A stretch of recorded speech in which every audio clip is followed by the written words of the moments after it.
मुदारकात्तमोदकं सदा विमुक्तिसाधकं कलाधरावतंसकं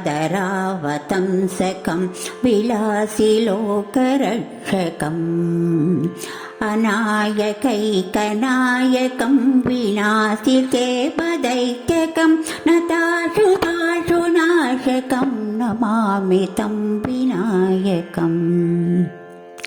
न तेतरातिभीकरं रवोदितार्कभास्वरं समुत्सरारिनिर्जरं न तादिकापदुर्धरम्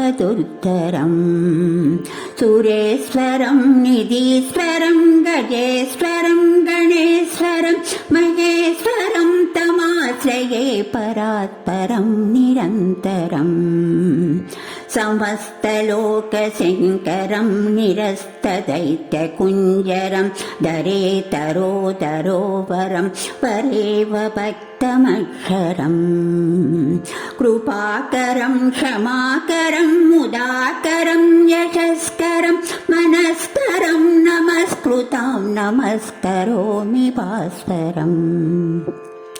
अकिञ्चनार्तिमार्जनं चिरन्तनोक्तिभाजनं पुरारिपूर्वनन्दनं सुरारिगर्वचर्वणम्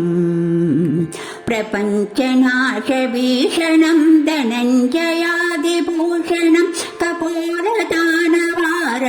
भजे पुराणवारणम्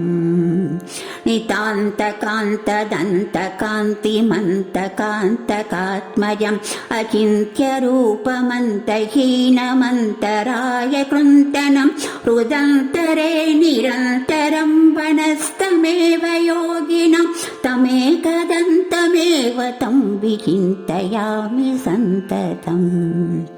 महागणेश पञ्चरत्नमादरेण योऽन्वकं प्रजल्पति प्रभातके कृतिस्मरन् गणेश्वरम् अरोगतामदोषतां सुसाहितीं सुपुत्रतां समायुतायुरष्टभूतिमभ्युपैति सोऽचिरात्।